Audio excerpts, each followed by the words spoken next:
GST portal पर आकर GST 1, GST 2A 2B, GST 1A, IMS dashboard, GST 3B और उसके नए चेंजेस की पूरी डिस्कशन कर रहे हैं इस जीएसटी रिटर्न मास्टर क्लास में। जीएसटी 1 की लाइव फाइलिंग आज हम जीएसटी पोर्टल पर सीख रहे हैं। यहाँ मैंने जीएसटी पोर्टल पर रिटर्न डैशबोर्ड ओपन किया है। यहाँ पर अगर मैं पीरियड सिलेक्ट करूँ, सर्च पे क्लिक करूँ तो मेरे सामने ये रिटर्न्स आ जाती हैं which are very important to file either monthly अगर आपने मंथली ऑप्शन सिलेक्ट करी है या फिर क्वार्टरली अगर आपने क्वार्टरली QRMP स्कीम ऑप्ट करी है। अब बहुत सारे पर्सन्स जीएसटी नंबर ले रहे हैं पर उन्हें इतनी अवेयरनेस ही नहीं है कि जीएसटी नंबर लेने के बाद जीएसटी रिटर्न्स को भरना मैंडेटरी है। चाहे आपकी कोई भी ट्रांजैक्शन ना हो, आपने बिजनेस शुरू तो कर लिया पर अभी किसी महीने आपकी सेल नहीं हुई है, तब भी आपको नील की जीएसटी रिटर्न्स भरना होता है। और यहाँ पोर्टल पर ना एक मैसेज आता रहता है कि आप नील की जीएसटी रिटर्न्स को SMS के थ्रू भी फाइल कर सकते हैं। तो आपने ना हर बार जीएसटी रिटर्न्स को ज़रूर फाइल करना, मिस नहीं करना, क्योंकि इन पर लेट फीस एप्लीकेबल है। जीएसटी 1 एंड 3B दोनों को लेट करने पर लेट फीस लगती है, जिसकी शॉर्ट वीडियो जल्दी आपको मेरे चैनल पर मिलने वाली है। मैं आपको डिटेल में बताऊंगी कितनी लेट फीस है। वैसे पोर्टल 3B के लिए लेट फी खुद कैलकुलेट करता है।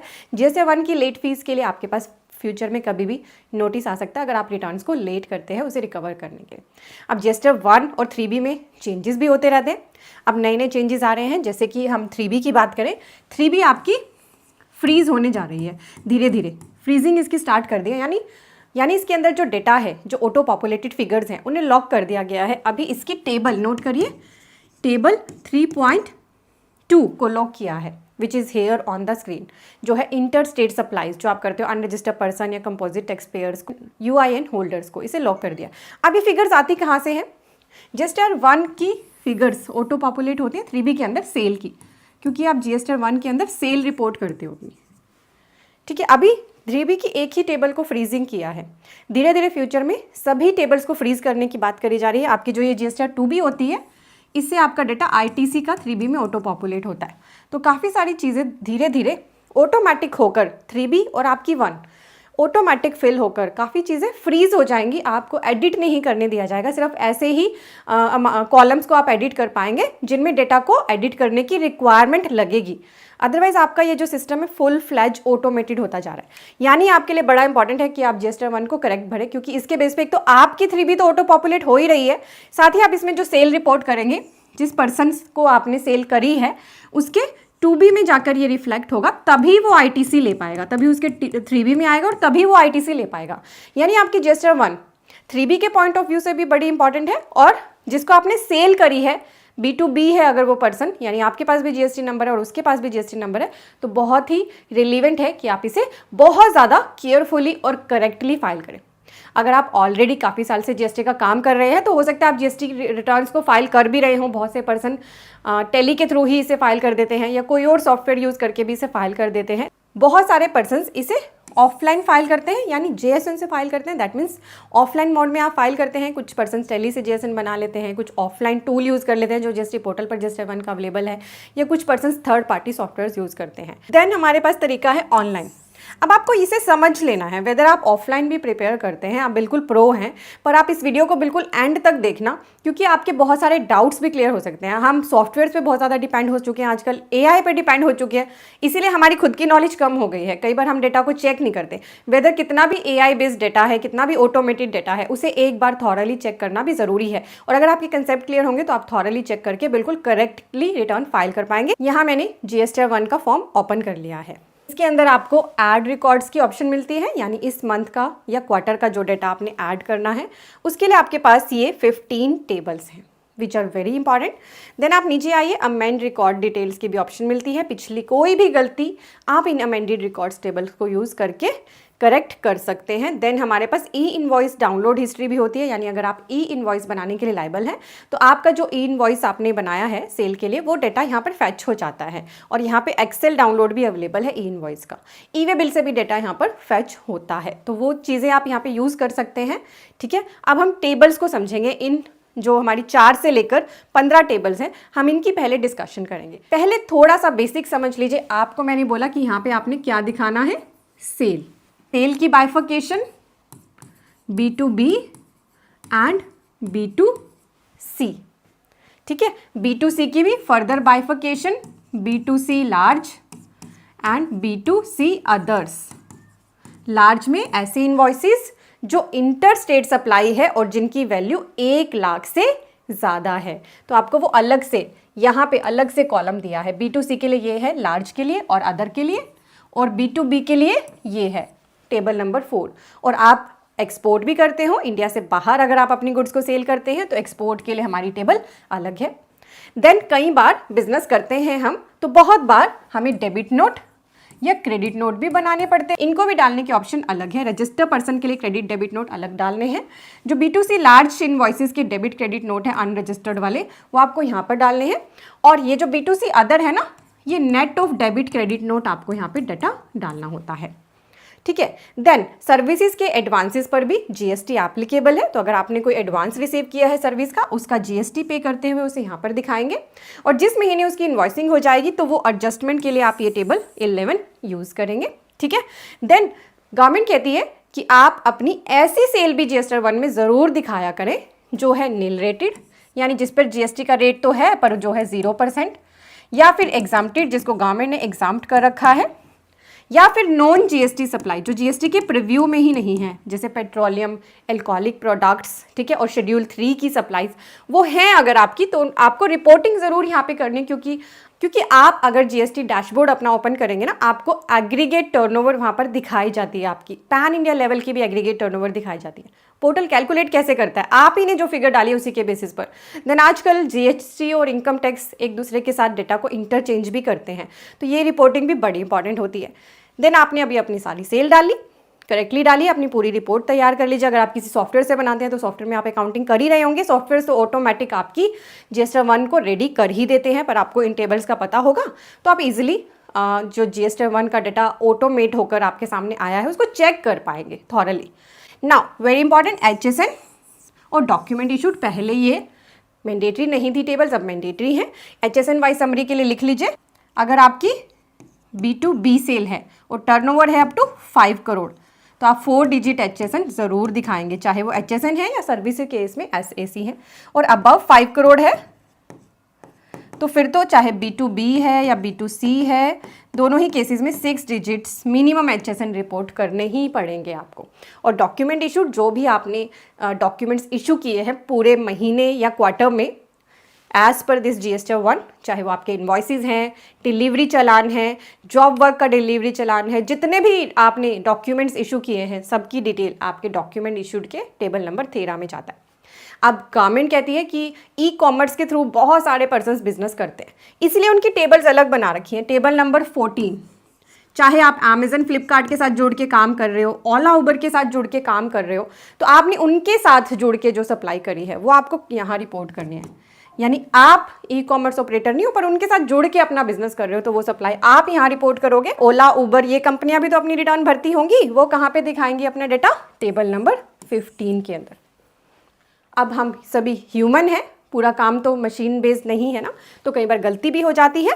गलती के केस में देखिए इन्हीं टेबल्स की अमेंडमेंट की टेबल्स भी हैं, जैसे कि ये है B2B इन्वॉइसेस की अमेंडमेंट की टेबल, ये B2C लार्ज की, एक्सपोर्ट इन्वॉइसेस की, ये है क्रेडिट डेबिट नोट रजिस्टर्ड के केस में, credit debit note unregistered B2C other की अमेंडमेंट, एडवांस रिसीव हुआ उसकी अमेंडमेंट, एडवांस की एडजस्टमेंट की अमेंडमेंट, आपकी अमेंडमेंट जो इको वाली है, इको के थ्रू सप्लाई करी, इको रिपोर्ट करता है सप्लाई, उसने कोई गलती कर दी तो वो यहाँ पर जिसमें भी गलती हुई है आपकी उसको अमेंड करने की भी यहाँ पे ऑप्शन है। और आजकल तो हमारे पास GST 1 को भरते ही GSTR 1 की भी 1A की भी ऑप्शन आ जाती है। ये सेम मंथ में अप टू 3B, जब तक 3B फाइल नहीं करते तब तक ही अवेलेबल होती है। अगर इसको मिस कर देते हो तो फिर अगले महीने इन्हीं टेबल्स को यूज करके आपको करेक्शन करने की ऑप्शन मिलती है। बेसिक्स क्लियर हो गया आपको। यहाँ पे सिर्फ आपकी सेल आएगी, परचेज की कोई भी बात यहाँ पर नहीं होगी। परचेज की बात हमारी GSTR 3B में जाकर होगी। अब मान लीजिए आप अपनी पूरी वर्किंग कर लिया, बहुत सारे पर्सन तो सॉफ्टवेयर से भरते हैं, पर अभी भी बहुत सारे ऐसे छोटे बिजनेस हैं जो अपना डेटा खुद प्रिपेयर कर लेते हैं, चाहे एक्सेल में या मैनुअली, और फिर ऐसे अपनी GST 1 को फाइल करते हैं।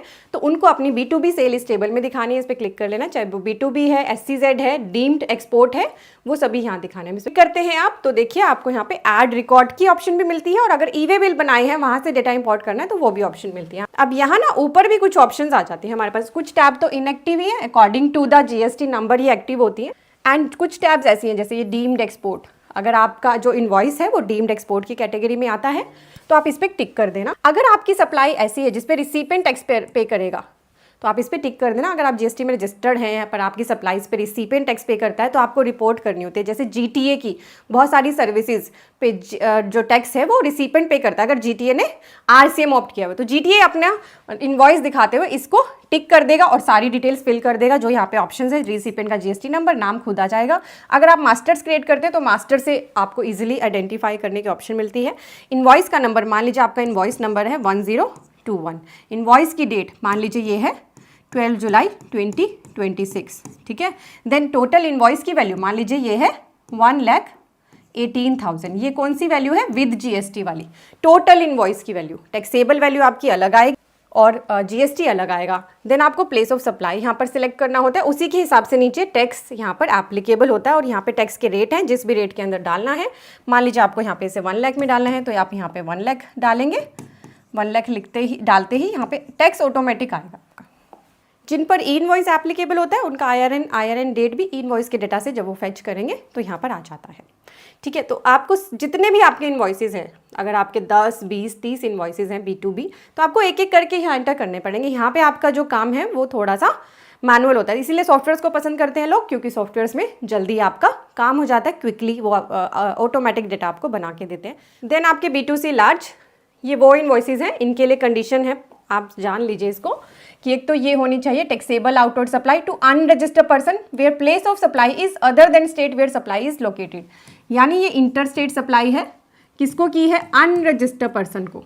ये दोनों कंडीशन फुलफिल हो रही है और प्लस ये 1 लाख से अगर ज़्यादा है इसकी वैल्यू, ठीक है। इसकी इनवॉइस वैल्यू अब अबव 1 लाख है तो आपको B2C लार्ज के अंदर उन्हें अलग से रिपोर्ट करना है। क्लियर है? ये प्लेस ऑफ सप्लाई के हिसाब से आप इसमें डाटा डालते हैं और B2C अदर, इसके अलावा जो आपके B2C हैं उनको आपने यहाँ पे दिखाना। B2CL के लिए भी आप ऐड रिकॉर्ड पे क्लिक कर, तो जो भी आप B2C सप्लाई डाल रहे हैं उनमें प्लेस ऑफ सप्लाई के अकॉर्डिंग आपको डाटा एंटर करना है। इसमें देखिए, अगर आप अपना ही स्टेट सिलेक्ट करेंगे, जैसे ये हरियाणा की रिटर्न है, तो हरियाणा आपके लिए ऑप्शन में ही नहीं है सिलेक्ट करने के लिए, क्योंकि यहाँ पे सिर्फ इंटर स्टेट सप्लाई 1 लाख से जो जिनकी इनवॉइस वैल्यू ज़्यादा है वो ही रिपोर्ट करनी है, ठीक है। फिर इनवॉइस का नंबर, इनवॉइस की डेट, सप्लाई का टाइप खुद आता है, इनवॉइस की वैल्यू और अकॉर्डिंग टू रेट आप यहाँ पर उसे दिखा दें। बिल्कुल एल की तरह ही B2C अदर में भी आप डाटा डालेंगे। एक्सपोर्ट इनवॉइसेस के केस में थोड़ा सा ध्यान रखें। एक्सपोर्ट इनवॉइसेस के लिए ऐड रिकॉर्ड पे क्लिक करने पर मेक श्योर करें ये जो शिपिंग डिटेल या बिल ऑफ एक्सपोर्ट नंबर है, इनको बहुत ही केयरफुली एंटर करें, क्योंकि ये आपके आइस गेट के साथ सारा डेटा मैच किया जाता है। अगर गलती होगी तो आपको दिक्कत आएगी, ठीक है। यहाँ भी invoice number, invoice date, port code, जो भी आपके पास डाटा अवेलेबल है वो आप डालिए और अकॉर्डिंगली ऐड कर लीजिए। और एक्सपोर्ट के केस में ध्यान रखिएगा, एक्सपोर्ट 2 तरह की होती है, with payment of tax and without. तो अगर आपने LUT फाइल कर रखा है, विदाउट पेमेंट ऑफ टैक्स करते हो तो इसको सिलेक्ट करना, यहाँ पे टैक्स नहीं आएगा फिर। Otherwise with payment of tax में एंटर करके आपको इसे ऐड कर लेना। ये हमारी table number 8 nil rated supplies. बहुत से पर्सन तो अभी भी इसको सीरियसली ऐड नहीं करते हैं इसमें डाटा, इसमें ज़रूर डालें अपनी सेल अगर है तो। जैसे यहाँ पर आपका बाइफिकेशन है, नील रेटेड सप्लाईज जिन पर 0% टैक्स है, जो एग्जाम्प्ट है अदर देन नील रेटेड वाली या नॉन GST वाली, और नॉन GST अलग से दिखानी है। इनकी फर्दर बाइफिकेशन है, intra state supply to registered person और अनरजिस्टर्ड पर्सन। इंट्रा वाली, इंट्रा की अनरजिस्टर्ड की अलग बता दो, रजिस्टर्ड की अलग। ऐसे ही इंटर स्टेट की रजिस्टर्ड की अलग बता दो, अनरजिस्टर्ड की अलग बता दो, ठीक है। ये आपको ऐसे रिपोर्टिंग अपनी बनानी है। आपके ऐसे debit note, credit note registered person के ये है, ये डेबिट क्रेडिट नोट आपके रजिस्टर्ड सप्लाई जो B2B में आपने दिखाई है उसके क्रेडिट डेबिट नोट। देन आपके B2C लार्ज के डेबिट क्रेडिट नोट यहाँ पे आएंगे। और B2C अदर में तो मैंने आपको बता दिया था, net of debit credit note ही आपको डेटा एंटर करना है, ठीक है। कोई एडवांस आपने लिया था, जैसे सर्विस के केस में मान लीजिए 1 लाख का आपने एडवांस लिया, ठीक है, 18,000 का उसका GST है, तो एडवांस के टाइम ही आप इसको यहाँ पर दिखाकर GST पे कर देंगे। अब मान लीजिए ये सर्विस थी 10 लाख की, जब 10 लाख का पूरा काम हो गया, आपने 10 लाख का इनवॉइस बनाया, अब जब आप इसको B2B में दिखा रहे हैं तो आप कहेंगे मेरा तो टैक्स डुप्लीकेट उठ जाएगा, जब मैंने 1 लाख पे तो ऑलरेडी टैक्स दे दिया। इसलिए आपके पास एडजस्टमेंट की टेबल है, एडजस्टमेंट के अंदर भी आप 1 लाख का ये अपना एडवांस तब दिखाओगे जब बिल बन जाएगा, ताकि आपको इसका बेनिफिट मिल सके जो आप ऑलरेडी एडवांस पे टैक्स दे चुके हैं। देन हमारी HSN समरी, इस पर क्लिक करिए। आपको देखिए अगर HSN नहीं पता है तो डाउनलोड कर सकते हैं आप list HSN summary from E invoice भी आप ले सकते हैं। बस आपको यहाँ पे अपना HSN नंबर एंटर करना होता है, डिस्क्रिप्शन खुद आ जाती है, यूनिट क्वांटिटी कोड सिलेक्ट करना होता है, टोटल क्वांटिटी, टैक्सेबल वैल्यू और फिर रेट और टैक्स डालने होते हैं।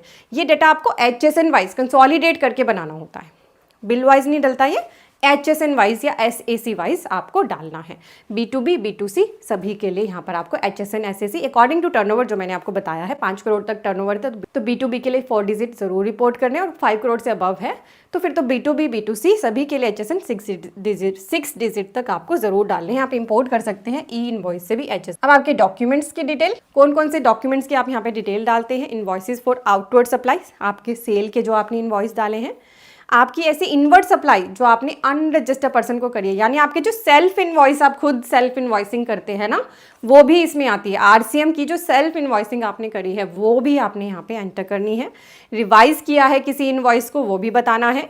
डेबिट नोट बनाया आपने, क्रेडिट नोट बनाया, ये नंबर बताने होते हैं, serial number from to, total number, cancel और नेट इशूड। ठीक है, यही है सबके अंदर। Receipt voucher, payment voucher, refund voucher, delivery challan चाहे जॉब वर्क के लिए है या फिर सप्लाई ऑन अप्रूवल है in case of liquid gases है या फिर cases other than by way of supply है। इन सभी डॉक्यूमेंट्स को अगर आपने कोई भी डॉक्यूमेंट इनमें से बनाया, सभी की मतलब जितने आप पर एप्लीकेबल है सभी की डिटेल आपको मंथली या क्वार्टरली जो भी आप पर एप्लीकेबल है कंसोलिडेट करके फ्रॉम टू, जैसे मान लीजिए आपने इनवॉइसेस इशू किए 1 से लेकर 10 तक तो 10 इनवॉइस आ जाएंगे। अगर कोई कैंसिल किया है, मान लीजिए एक इनवॉइस कैंसिल कर दिया था तो नेट आ जाएगा 9।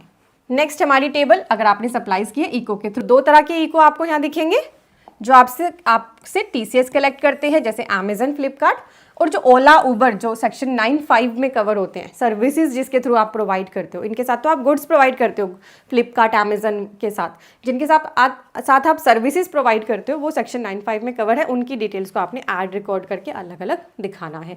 तो 2 टैब हैं आपके पास, इसका ध्यान रखें। Then supplies under section 9(5). Section 9(5) में कौन से कवर हैं? जो सर्विसेज प्रोवाइड करते हैं वो आपके इको, जैसे ओला, उबर, ओयो, ठीक है, जोमेटो, स्विगी। तो देखिए उनके पास तो हर तरह की इनवॉइसिंग होती है। रजिस्टर्ड टू रजिस्टर्ड भी होती है, रजिस्टर्ड टू अनरजिस्टर्ड भी होती है, यानी वो तो एक मीडिएटर होते हैं।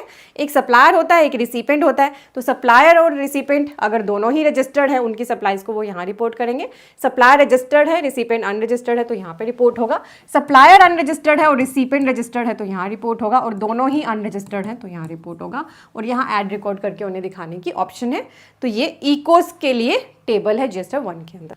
कौन से इको? सेक्शन 9(5) में कवर होने वाले, इसका भी ध्यान रखिए। Amazon, फ्लिपकार्ट की बात यहाँ पर नहीं हो रही। अब आपने अगर इन टेबल्स को अच्छे से समझ लिया है तो अगर कोई गलती आपसे हुई है इन टेबल्स के अंदर तो आप अमेंडमेंट भी उसी तरीके से उनकी यूज़ करेंगे। B2B की अलग है, B2C की अलग है, एक्सपोर्ट की अलग है, डेबिट क्रेडिट नोट की अलग है, इको की सप्लाईज के लिए अमेंडमेंट टेबल अलग है। इनको आप जैसे ही ओपन करेंगे, जैसे मैं इसे ओपन करती हूँ B2B इनवॉइस, मुझे कोई इनवॉइस अमेंड करना है तो मुझे फाइनेंशियल ईयर सेलेक्ट करने की ऑप्शन आएगी। जिस फाइनेंशियल ईयर तक का मैं डाटा करेक्ट कर सकती हूँ उसी की ऑप्शन मिलेगी। उसका इनवॉइस नंबर एंटर करके मुझे अमेंड रिकॉर्ड पर जैसे ही मैं क्लिक कर दूंगी उसका सारा डाटा फैच हो जाएगा, और जो एडिटेबल फील्ड्स होंगे वो आपको दिखाई देंगे। अगर आपसे कोई GST नंबर की गलती हो गई, इनवॉइस नंबर की गलती हो गई, रेट की गलती हो गई, टैक्सेबल वैल्यू की गलती हो गई, डेट की गलती हो गई, या फिर आपने अगर डेटा को गलती से B2B वाले को B2C में दिखा दिया तो पहले B2B की जो इनवॉइस आपने ऐड करा था उसको 0 कर दीजिए और B2C में उतना ही प्लेस ऑफ सप्लाई के अकॉर्डिंग ऐड कर लीजिए। और अगर B2C में गलती होगी, B2C की बजाय B2B में दिखाना तो B2C से उतना ही अमाउंट कम करके फिर B2B में ऐड करेंगे। आप यहाँ पे अमेंड किया है, रिकॉर्ड को ऐड करना है तो ऐड तो फिर आप जैसे आपने नॉर्मल सेल को ऐड किया है वैसे ही आपको करना पड़ेगा और अपने पास रिकंसिलेशन तैयार करके रखना पड़ेगा।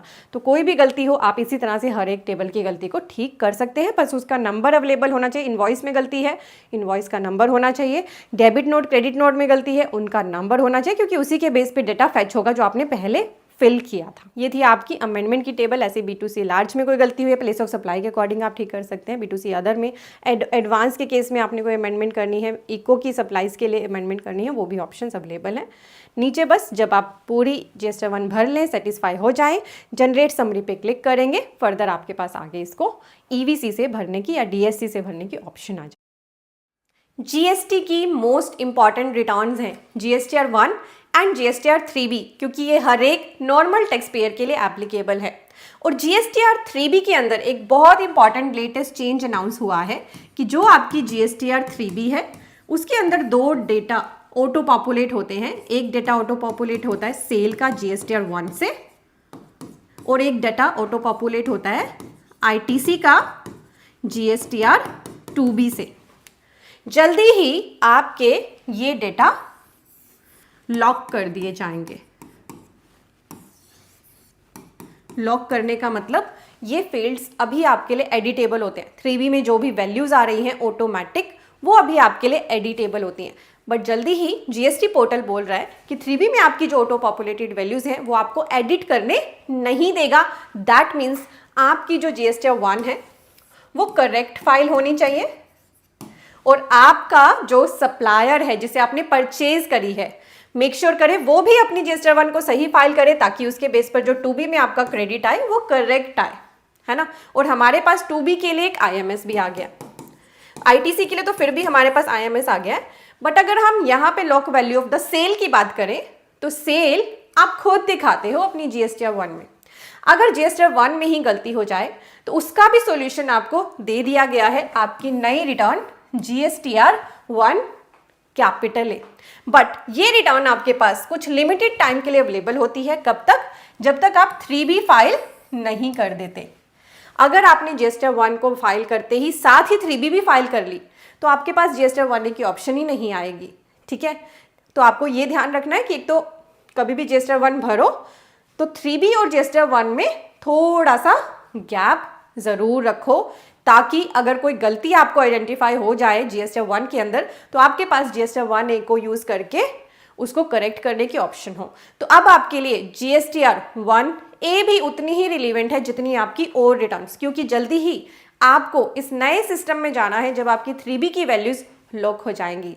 यानी अगर GSTR 1 की कोई भी गलती है तो करेक्शन की ऑप्शन सिर्फ यहीं पर रहेगी GSTR 1A के लिए, चाहे वो 1 है, GSTR 1 में गलती है, या IFF में भी गलती है तो भी GSTR 1A के थ्रू ठीक हो जाएगी। जैसे ही आप GSTR 1A पर क्लिक करेंगे, जो आपके लिए एक्टिव ही तब होगी जब आप GSTR 1 को फाइल कर देंगे, तो आपके सामने इस तरह का ही वेब पेज आएगा। GSTR 1A amendment of outward supplies of goods और service for current tax period. ये सिर्फ एक ही टैक्स पीरियड की गलतियां ठीक करने के लिए अवेलेबल ऑप्शन है।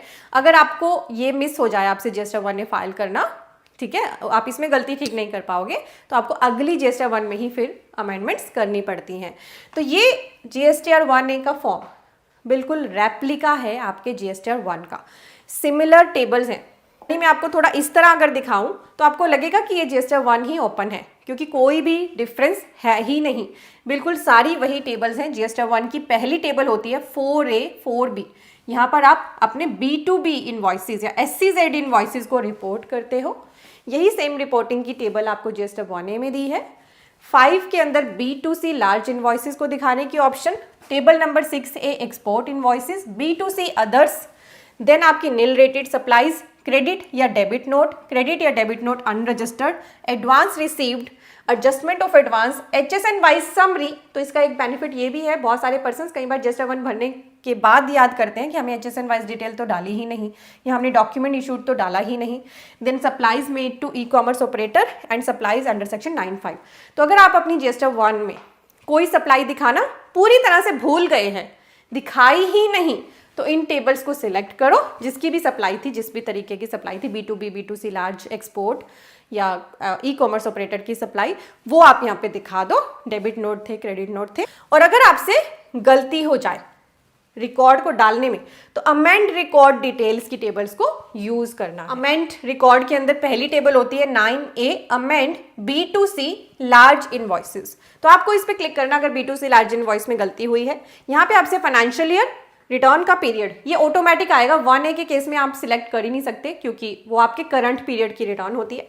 इनवॉइस का नंबर आप यहाँ डालेंगे, अमेंड रिकॉर्ड पे क्लिक। अमेंड रिकॉर्ड पे क्लिक करते जो डेटा आपने डाला था वो सारा आपको यहाँ स्क्रीन पर दिखेगा।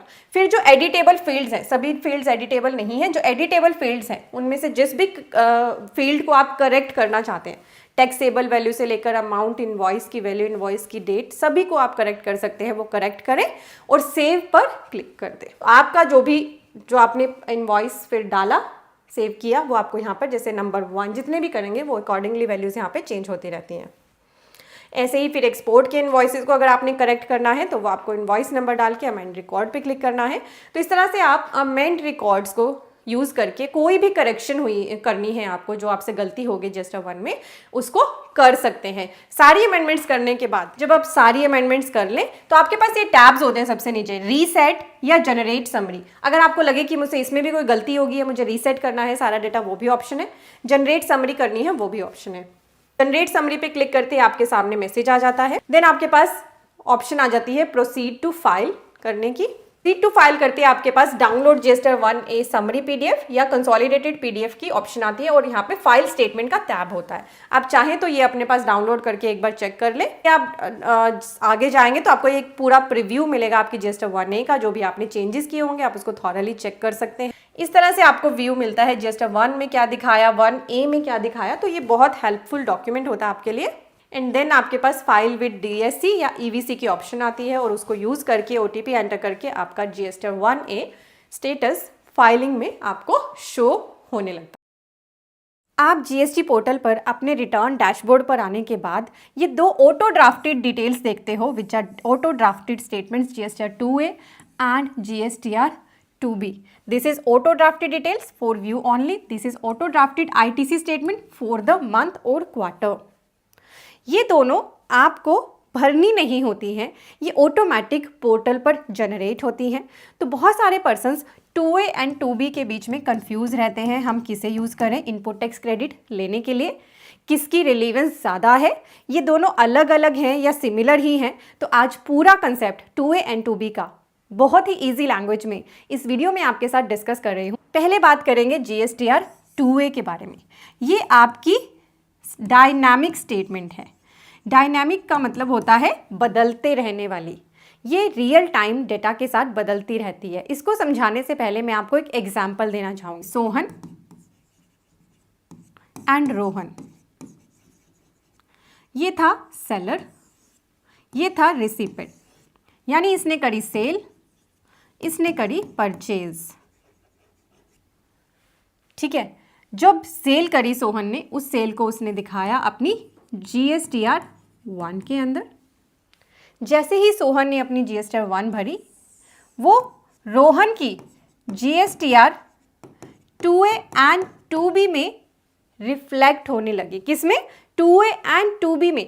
जैसे ही सोहन ने GSTR 1 के अंदर डेटा डाला, उसी time live data GSTR 2A में दिखने लगता है।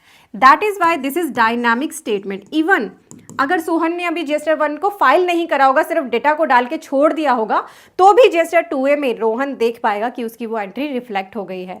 जबकि 2B में वो कब आएगा? जब सोहन पूरी तरह से GSTR 1 को भर देगा। ठीक है, साथ ही 2B के लिए एक और कंडीशन है, this is the static statement. ये एक बार इसमें डेटा आ जाता है तो ये फ्रीज हो जाता है। ये जनरेट होती है अपने आप 14th ऑफ एवरी मंथ, 14 तारीख तक जनरेट होती है, क्योंकि GSTR 1 फाइलिंग की डेट होती है 11th मंथली के केस में और 13th क्वार्टर फाइलिंग के केस में। और IFF की भी डेट होती है। IFF जो पर्सन क्वार्टरली फाइल करते हैं वो भी 13 तारीख तक IFF फाइल करते हैं। इसीलिए जब GSTR 1 फाइल कर दी जाती है या IFF फाइल कर दी जाती है, उसके बाद 14th को GSTR 2B उसके बेस पर एक बार जनरेट हो जाती है, तो वो स्टैटिक होती है, यानी ना बदलने वाली। ये है डायनामिक स्टेटमेंट, ये है स्टैटिक स्टेटमेंट जो कभी भी बदलेगी नहीं, ये बदलती रहती है लाइव डेटा के हिसाब से। मान लीजिए इस सेल को दिखाने में सोहन ने गलती कर दी, दिखाई ही नहीं। ठीक है, 14th को 2B जनरेट हो गई, बाद में रोहन ने उसको कॉल किया, तो उसके बाद सोहन ने अपनी GSTR 1 में अमेंडमेंट करी। उसके बाद 2A में तो वो दिखने लगेगी, जैसे ही वो अमेंडमेंट कर देगा, चाहे 13 तारीख के बाद करे या 11 तारीख के बाद, पर 2B में अगले महीने दिखेगा। यही इन दोनों में डिफरेंस है। This is the live data available for you about input tax credit और अबाउट योर परचेजेस, जिसे आप कर सकते हो इनपुट टैक्स क्रेडिट का रिकन्सिलेशन। इससे आप रिकन्सिलेशन कर सकते हो, जैसे ईयर एंड रिकन्सिलेशन। वैसे आपको GSTR 2B को यूज़ करना होता है अपना ITC लेने के लिए। जितना ITC आपका 2B में आ रहा होता है, उतना ही आप क्लेम कर सकते हो। उससे कम क्लेम कर लीजिए, पर ज़्यादा उसी कंडीशन में क्लेम कर सकते हो जब आपने किसी वजह से पिछले महीने कोई क्रेडिट नहीं लिया था, अब आप उस महीने ले रहे हो। अदरवाइज 2B से ज़्यादा क्रेडिट लेने का अब रूल ही नहीं है। आपको 2B से ज़्यादा का क्रेडिट अलाउ ही नहीं किया जाता। और बहुत ज़्यादा नोटिसेस ज़्यादातर इसी वजह से आते हैं, क्योंकि उसका रीज़न होता है GSTR 2B एंड 3B का मिसमैच, क्योंकि आपकी 2B के बेस पर डेटा आपके GSTR 3B के अंदर ऑटो पॉपुलेट होता है। वैसे भी 2B से ही आपके GSTR 3B के अंदर डेटा ऑटो पॉपुलेट होता है। फिर भी कुछ पर्सन्स को लगता है कि मेरे लिए तो 2A करेक्ट है, क्योंकि 2A में तो मेरा लाइव डेटा दिख रहा है जो 2B में नहीं है, तो इसलिए मैं 2A के बेस पे ITC ले लेता हूँ। कुछ पर्सन ऐसी गलती कर देते हैं, ऐसा नहीं करना है। स्ट्रिक्टली आपको जीएसटीआर 2B के बेस पर ही अपना इनपुट टैक्स क्रेडिट लेना होता है। नाउ मैंने अभी लेटेस्ट ही आईएमएस डैशबोर्ड से रिलेटेड वीडियो बनाई थी कि आप 2B को छोड़ के अपने आईएमएस डैशबोर्ड को यूज करें, क्योंकि 99% पर्सन्स आईएमएस को यूज नहीं करते हैं। अगर आप आईएमएस को यूज करेंगे तो ये जो जीएसटीआर 2B आपकी ऑटो ड्राफ्टेड है ना, आप इसे सेल्फ जनरेट कर पाओगे। सेल्फ जनरेट करने से क्या होगा, आप इसको बिल्कुल सेम आपकी बुक्स इक्वल टू 3B बना पाओगे। यानी 3B में जो आईटीसी लिया है और जो बुक्स में आईटीसी है वो बिल्कुल आपका इक्वली चलेगा अगर आप जीएसटीआर 2B को सेल्फ जनरेट करोगे थ्रू आईएमएस डैशबोर्ड। तो इस वीडियो को जरूर देख लेना, इसे मिस मत करना। इसमें मैंने पूरा कंसेप्चुअल क्लैरिटी दी है कि क्यों आपका आईएमएस डैशबोर्ड इतना इंपॉर्टेंट है। अब हम इन्हें ओपन करके देखते हैं। जीएसटीआर 2A को पहले ओपन करते हैं, फिर जीएसटीआर 2B को ओपन करेंगे। व्यू पे क्लिक करने से आपको ये सारा डाटा आपका यहीं पर स्क्रीन पर ही दिखेगा, चाहे वो B2B इनवॉइसेस का है, क्रेडिट डेबिट नोट का है, या उनकी कोई अमेंडमेंट्स है, इको के डॉक्यूमेंट्स हैं, ISD, TDS, TCS credit, import of goods from overseas, ये आपको यहीं पर देखने को मिलेगा। जैसे B2B इनवॉइसेस पर आप क्लिक करोगे तो आपको सारे अपने B2B इनवॉइसेस यहाँ पर दिखेंगे। और देखिए 2A के अंदर स्टेटस होता है जीएसटीआर 1 IFF 1A5 की फाइलिंग का, येस या नो। इवन नहीं किया होगा तो लाइव डेटा यहाँ फीड होगा और नो का स्टेटस होगा, ठीक है। उनकी फाइलिंग की डेट भी होती है अगर फाइल कर दी होती है, ठीक है। तो ये 2A जो है ना आपकी इस तरह से आपको डेटा को दिखाती है, चाहे आप इसे एक्सेल में डाउनलोड कर लें या स्क्रीन पर ही देख लें, जैसे आपके लिए कन्वीनियंट हो। 2A को डाउनलोड करने के लिए आपको मंथ बाय मंथ इसे डाउनलोड करना पड़ता है। 2A या 2B को यहाँ पे ऑप्शन होती है आपके पास डाउनलोड करने की। 2A को भी डाउनलोड कर सकते हैं एक्सेल में आप, और 2B को भी, ताकि आप एक्सेल पे फॉर्मूला यूज करके रिको कर सके। अगर आपको डिटेल में रिकॉन्सिलेशन सीखना है तो CAGurujiClasses.com पर आपको कोर्सेज सेक्शन के अंदर देखिए आपको हमारा GSTR 2B reconciliation with books और 2A का कोर्स मिलेगा। आप इसमें एनरोल कर सकते हैं, या फिर 3B की फाइलिंग भी इसके साथ ही सीखनी है तो वो कोर्स हमने अलग किया हुआ है। इनके लिंक मैंने डिस्क्रिप्शन और फर्स्ट कमेंट में दिए हैं। इनसे आप इजीली एक्सेल से ही बहुत आसानी से रिकॉन्सिलेशन बना सकते हैं। रिको करना बहुत इंपॉर्टेंट है, अदरवाइज आप अपना लाखों करोड़ों का नुकसान कर सकते हो अगर कोई इनपुट टैक्स क्रेडिट लेना आपसे रह गया। जीएसटीआर 2B को भी यहाँ पे डाउनलोड करने की भी आपके पास ऑप्शन होती है, और यहीं से ओपन आईएमएस डैशबोर्ड की भी आपको ऑप्शन मिल जाती है, या ओपन कर सकते हो आप यहीं से 3B भी। अब इसके अंदर होता क्या है, देखिए ये बाइफर्केशंस हैं आपकी, ITC available, note available, ITC reversal and ITC rejected, ये 4 पार्ट आपको इसके अंदर दिखते हैं। आईटीसी अवेलेबल के अंदर फर्दर आपको कैटेगरीज दी हुई हैं। ऑल अदर आईटीसी की, inward supplies from ISD, inward supplies liable for reverse charge, goods की, और ITC available credit note should be net of against others. In arrow को फर्दर आप एक्सपैंड कर सकते हैं। तो B2B डेबिट नोट आपको फर्दर पूरा डिटेल में ये बाइफर्केशन मिलता है। जो क्रेडिट अवेलेबल नहीं है, जैसे प्लेस ऑफ सप्लाई के रूल्स की वजह से या सेक्शन 16(4) की टाइम लिमिट के जाने की वजह से, वो आपको यहाँ पर दिखाई देते हैं। तो जैसे इस केस में देखिए B2B इनवॉइसेस के अंदर डेटा दिख रहा है, तो आप सीधा यहाँ से क्लिक करेंगे तो आपको सप्लायर वाइज डिटेल और डॉक्यूमेंट वाइज डिटेल भी डालने की देखने की ऑप्शन यहाँ पे मिल जाती है, जिससे आप आराम से चेक करके रिकॉन्सिलेशन कर सकते हो। वैसे मैं आप यही सजेस्ट करती हूँ कि आप जीएसटीआर 2B को चेक तो कर ले, पर अपने एक्शंस जो है वो आईएमएस डैशबोर्ड के थ्रू ही ले। जीएसटीआर 2B आपके लिए कंप्लायंस टूल है और जीएसटीआर 2A आपके लिए एक रिकॉन्सिलेशन टूल है। कंप्लायंस आपको करना है 2B के बेस पर। अगर आप 2B को फॉलो नहीं करेंगे, 2A के बेसिस पर क्रेडिट लेंगे, तो फ्यूचर में आपको सर्टेनली नोटिसेस रिसीव होंगे। ऐसी गलतियां नहीं करनी है। आपकी जीएसटीआर 2B के बेस पर ही जितना भी आईटीसी होता है वो आपके 3B में ऑटो फ्लो होता है। इसीलिए अपनी जीएसटीआर 2B को सेल्फ जनरेट करिए। किसके थ्रू? आईएमएस डैशबोर्ड के थ्रू। बैक टू समरी जाती हूँ मैं। यहाँ पे आपके पास ऑप्शन है ओपन आईएमएस डैशबोर्ड। ये आ जाता है आपका पूरा आईएमएस डैशबोर्ड। जब आप आईएमएस डैशबोर्ड पे एक्शन ले लेते हो ना, चाहे एक्सेप्ट करना, रिजेक्ट करना या पेंडिंग करना, सभी कुछ करने के बाद यहाँ आपके पास ऑप्शन आती है कंप्यूट जीएसटीआर 2B। यहाँ से आप अपनी जीएसटीआर 2B को खुद जनरेट कर सकते हो। और एक बार आईएमएस डैशबोर्ड पर आप एक्शन ले लेंगे, सेव कर लेंगे, चाहे वो आपका एक्सेप्ट, रिजेक्ट या पेंडिंग एक्शन है, तो आपको अपनी जीएसटीआर 2B श्योरली खुद ही जनरेट करनी पड़ेगी, अदरवाइज आपको एरर दिखेगी आपकी 2B जनरेट नहीं हुई। आज बात करेंगे आपके आईएमएस डैशबोर्ड की, जिसको ऑप्शनल किया हुआ है। इसकी वजह से 99% पर्सन्स आईएमएस डैशबोर्ड को यूज़ किए बिना अपनी जीएसटीआर 3B को फाइल करते हैं। इस सिनेरियो में होता क्या है, जब पर्सन आईएमएस पे कोई एक्शन नहीं लेते, दैट मीन्स 14th तक जीएसटीआर 2B ऑटोमेटिक जनरेट हो जाती है, जिससे डेटा फ्लो होकर 3B में चला जाता है। 3B की टेबल नंबर 4 के अंदर डेटा ऑटोमेटिक आ जाता है, या आरसीएम की लायबिलिटी अगर आपकी टेबल नंबर 3 में दिखानी है तो वो फ्लो हो जाती है। आपको ये समझने की ज़रूरत है आईएमएस डैशबोर्ड आपके बुक्स एंड टू बी को सेम लाइन पर, सेम स्ट्रीम लाइन करने के लिए लाया गया है, जिससे आपके बुक्स और टू बी में कोई भी मिसमैच ना रहे, आपका जीएसटीआर 3B फाइलिंग बिल्कुल करेक्ट हो सके। आप क्या करते हैं, पहले हम वो सिनेरियो समझेंगे, देन आईएमएस डैशबोर्ड आपकी कैसे हेल्प करेगा प्रैक्टिकली आपको समझाऊंगी, और आपको क्यों इसे यूज़ करना चाहिए वो डिस्कशन भी इस पूरी वीडियो में रहेगी। ये है आपका रिटर्न डैशबोर्ड। जीएसटीआर 1 से डेटा जाता है 3B में, किसका, सेल का, वी ऑल नो।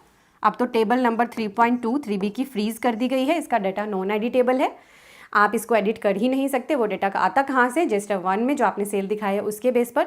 ये आपको तैयारी कराने के लिए फ्रीज करी है अभी ये टेबल, आगे फ्यूचर में आपकी पूरी 3B को लॉक करने की तैयारी है, क्योंकि डेटा ऑटोफिल आता है जीएसटीआर 1 से सेल का और जीएसटीआर 2B से आईटीसी का, सारा डेटा ऑटोफिल होता है 3B के अंदर।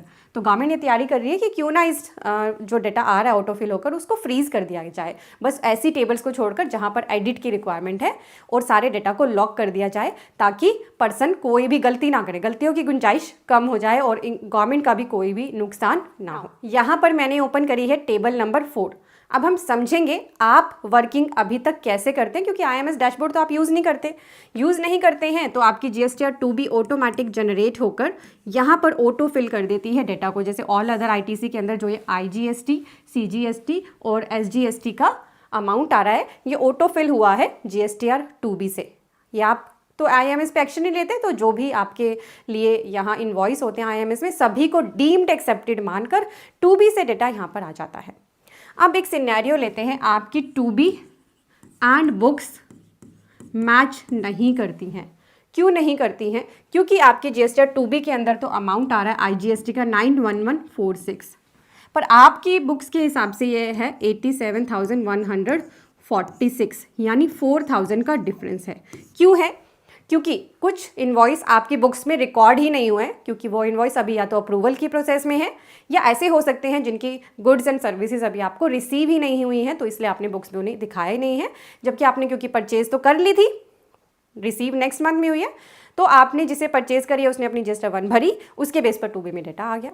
अब यहाँ पे आपकी बुक्स मिसमैच हो गई। अब आप इस केस में करोगे क्या कि जो ये आपका अदर रिवर्सल वाला ऑप्शन है टेबल नंबर 4B2 का, जो टेम्परेरी रिवर्सल है यहाँ पर, इस ऑप्शन को यूज़ करोगे, 4,000 को यहाँ दिखा दोगे, ठीक है, और बैलेंस आप जो आईटीसी क्लेम करने के लिए एलिजिबल हो वो आप ले लोगे, जो भी अमाउंट बनता है 146 जो भी बनता है।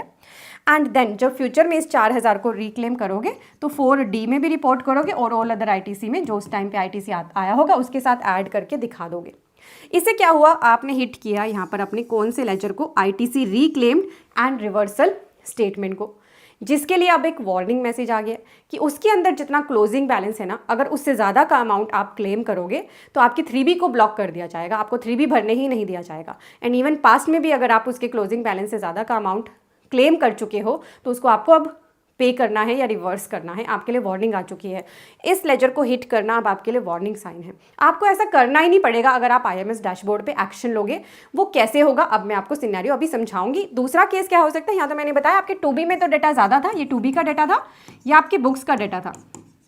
अब रिवर्स सिनेरियो भी हो सकता है, बुक्स में तो आईटीसी ज़्यादा आ रहा हो, 85,000 का आ रहा हो, और 2B में आपका आ रहा हो 80,000 का। यानी आपने जिसे परचेज करी है, एक पर्सन ऐसा है जिसने उसको दिखाया ही नहीं अपनी जीएसटीआर 1 में, या तो कोई गलती कर दी है, आपके इनवॉइस को दिखाया ही नहीं। तो ऐसे सिनेरियोज में अब हम आईएमएस डैशबोर्ड के थ्रू अपने बुक्स को और 2B को मैच करा के ही 3B भरेंगे। चलिए समझते हैं कैसे। ये आ गया आपका आईएमएस डैशबोर्ड। सर्विसेज के अंदर, रिटर्न्स के अंदर आपको मिलेगा आपका आईएमएस डैशबोर्ड। ये बहुत इंपॉर्टेंट है, आपको इनवर्ड सप्लाईज का जो ये टैब मिल रहा है व्यू परचेज के लिए, आपके लिए ये रिलेवेंट है सप्लायर के पॉइंट ऑफ व्यू से। हम इसे ओपन कर लेते हैं। आपके आईएमएस के अंदर डेटा आता कहाँ से ये भी समझ लीजिए। जैसे ही पर्सन आईएफएफ जीएसटीआर 1 में डेटा एंटर करने लगता है, वैसे ही आईएमएस में फ्लो होने लग जाता है। या कोई पर्सन अगर ई इनवॉइस बनाने के लिए लायबल है तो वो डेटा आपके यहाँ पोर्टल पर आ जाता है, जबकि 2B तो आपकी 14th तक जनरेट होती है, पर इसकी कोई लिमिटेशन नहीं है। जैसे जैसे पर्सन GST 1 IFF में डेटा दिखाते हैं, इनवॉइस बनाते हैं, वैसे ही आपके IMS डैशबोर्ड में वो एंट्री रिफ्लेक्ट होने लग जाती है, रियल टाइम बेसिस पे इसके अंदर डेटा आता है। तो ये IMS डैशबोर्ड मैंने ओपन किया, यहाँ पे B2B इनवॉइसेस कितने दिख रहे हैं आपको 29 और एक क्रेडिट नोट भी दिख रहा है। वेरी इंपॉर्टेंट, जब भी आपको IMS डैशबोर्ड में क्रेडिट नोट दिखे इसको थॉरली ज़रूर चेक करना है, क्योंकि आजकल फेक क्रेडिट नोट भी IMS डैशबोर्ड में दिखाए जा रहे हैं। इससे बेनिफिट क्या होता है दिखाने वाले को, वो आपका ITC उस अमाउंट से कम कर देता है, यानी आपका ITC उतने अमाउंट से रिवर्स हो जाता है और उसकी भी GST लायबिलिटी उतने अमाउंट से कम हो जाती है। छोटे छोटे अमाउंट के क्रेडिट नोट डाले जा रहे हैं जो आपके लिए है ही नहीं, तो इन पे आपको एक्शन ज़रूर लेना है। अब हम बात करेंगे इन 29 इनवॉइसेस की, इनके लिए हम समझेंगे हम क्या एक्शन ले सकते हैं। एक्सेप्ट का ऑप्शन है मेरे पास, रिजेक्ट करने का है और पेंडिंग एक्शन का ऑप्शन है।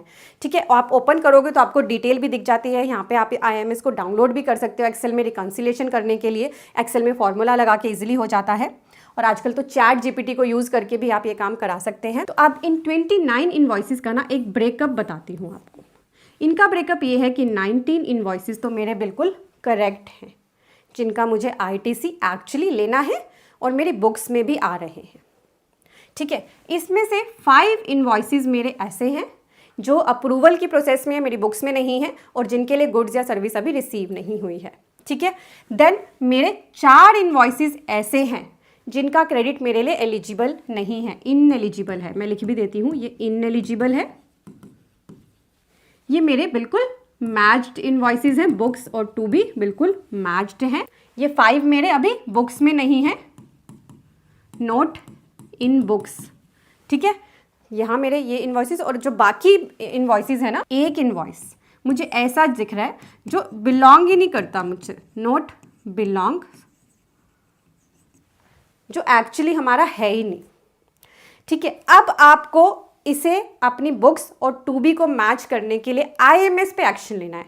जो आपके ये 19 इनवॉइसेस जो मैच हैं, उनके लिए आपको फटाफट से जो एक्शन लेना है वो है एक्सेप्ट करने का। उनके लिए एक्सेप्टेंस कर लीजिए। ये 19 इनवॉइसेस आपके एक्सेप्ट होते ही आपके 2B में फ्लो हो जाएंगे।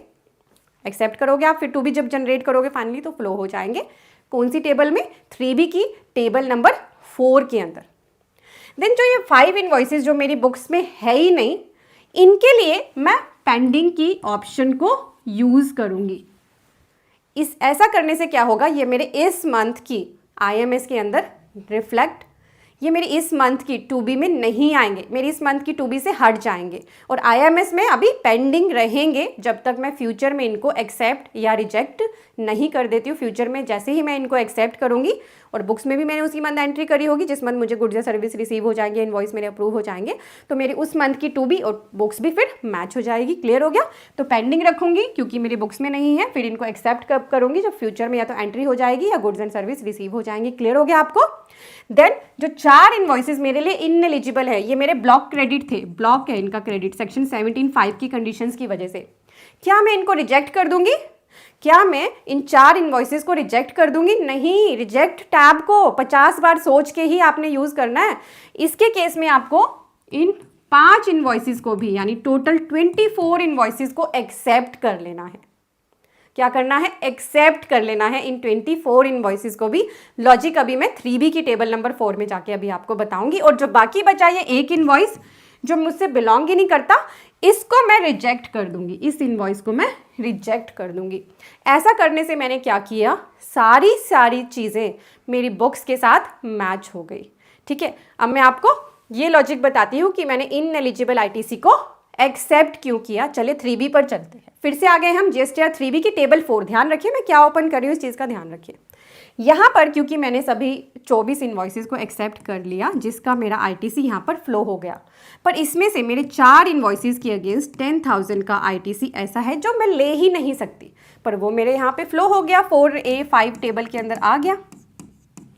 तो क्या मैं इसको लेने के लिए एलिजिबल हो गई? नहीं। अब मुझे इसे कहाँ डालना है? इस 10,000 को टेबल 4B1 के अंदर परमानेंट रिवर्सल के अंदर मैं इस अमाउंट को डाल दूंगी। तो मुझे मिलेगा कितना ITC जो मेरे लिए एलिजिबल है, इतना ITC मुझे यहाँ पर मिल जाएगा। उनको मुझे वहाँ से रिजेक्ट नहीं करना, इनएलिजिबल या ब्लॉक ITC को, ना ही मुझे इस फिगर को एडिट करके करना है उस पर काम, मुझे उसे परमानेंट रिवर्सल में दिखाना है। बहुत सारे पर्सन ना इस फिगर को एडिट कर देते हैं, 2B से आ जाता है, क्योंकि IMS पे तो एक्शन नहीं लेते, फिर इस फिगर को एडिट करके कम कर देते हैं। ऐसा नहीं करना, बाद में ना ये गलतियां आपकी GST 9 को भी अफेक्ट करती हैं, बहुत ज़्यादा प्रॉब्लम होती है टेबल नंबर 6 में और 8 में मैचिंग कराने में। आपने यही ट्रीटमेंट करना है, अपने इनएलिजिबल या ब्लॉक्ड क्रेडिट्स को परमानेंट रिवर्सल के अंदर दिखाइए, और जो आपके टेम्परेरी रिवर्सल हैं जैसे रूल 37 या 37A का, वो आपके IMS में नहीं आएंगे, वो एक्शन आपको खुद लेने होंगे। 37A के रिवर्सल, आपके आइस गेट वाले ITC, ठीक है, ये आपके या POS रूल की वजह से जो आपके लिए एलिजिबल नहीं है, सेक्शन 16(4) की लिमिटेशन की वजह से एलिजिबल नहीं है, वो आपके IMS में नहीं आते। तो आपने ऐसे करनी है इसकी ट्रीटमेंट। क्लियर हो गया आपको? मैंने कैसे बताया आपको 29 इनवॉइसेस के लिए कैसे आपने एक्सेप्ट, रिजेक्ट या पेंडिंग के टैब को यूज़ करना है। रिजेक्ट टैब को यूज़ करने से पहले हमेशा 10 बार सोचने की हैबिट डालना, रिजेक्ट टैब को बिना सोचे समझे यूज़ नहीं करना। तो जैसे मैं यहाँ B2B इनवॉइसेस को ओपन करती हूँ, ओपन किया तो जैसे मेरे लिए अगर ये इनवॉइस एक्सेप्ट करने के लिए है, मैंने इसको एक्सेप्ट किया। ये मान लीजिए मुझे रिजेक्ट करना है, तो मुझे एकदम से वार्निंग आएगी, मैं कोई रिमार्क डालना चाहूँ तो वो भी डाल सकती हूँ और फिर प्रोसीड कर दूँगी। किसी इनवॉइस को मैंने अगर पेंडिंग किया है तो उसके लिए भी रिमार्क्स डालने की भी ऑप्शन आएगी और मैं उसको फिर प्रोसीड कर सकती हूँ। रिमार्क्स डालना ऑप्शनल है, मर्जी आपकी डालना चाहें तो डाल दें, ठीक है। तो ये ऐसा करने से ये रिकॉर्ड मुझे सेव करने की ऑप्शन मिलेगी। सेव करने के बाद मैं 2B को जनरेट कर पाऊंगी। अगर मैं कोई भी एक्शन IMS पे लूँगी तो मेरे लिए मैंडेटरी होगा कि मैं GSTR 2B को जनरेट खुद करूँ, तब मेरी GSTR 2B ऑटोमेटिक जनरेट नहीं होगी, इसका ध्यान रखना। कोई भी एक्शन अगर आपने IMS पे ले लिया, सेव कर दिया और फिर आप देख रहे हो कि मेरी 2B नहीं जनरेट हुई, वो इसलिए नहीं होगी क्योंकि आप IMS डैशबोर्ड पे एक्शन ले चुके हो। फिर आपको खुद अपनी 2B जनरेट करनी पड़ेगी, इस बात का आपने पूरा ध्यान रखना है। ये तो बात होगी नॉर्मल इनवॉइसेस की। अब बढ़ते हैं क्रेडिट नोट के। अब हम यहाँ देख पा रहे हैं क्रेडिट नोट है, इस पे क्लिक करते हैं। क्रेडिट नोट के लिए बड़ा ध्यान रखिए, मैंने आपको बताया भी फेक क्रेडिट नोट भी डाले जा रहे हैं, एक्चुअली आपके लिए होना ही नहीं चाहिए और डल रहे हैं, तो आप उसको रिजेक्ट कर दीजिए। रिजेक्शन का यहाँ पे टैब है।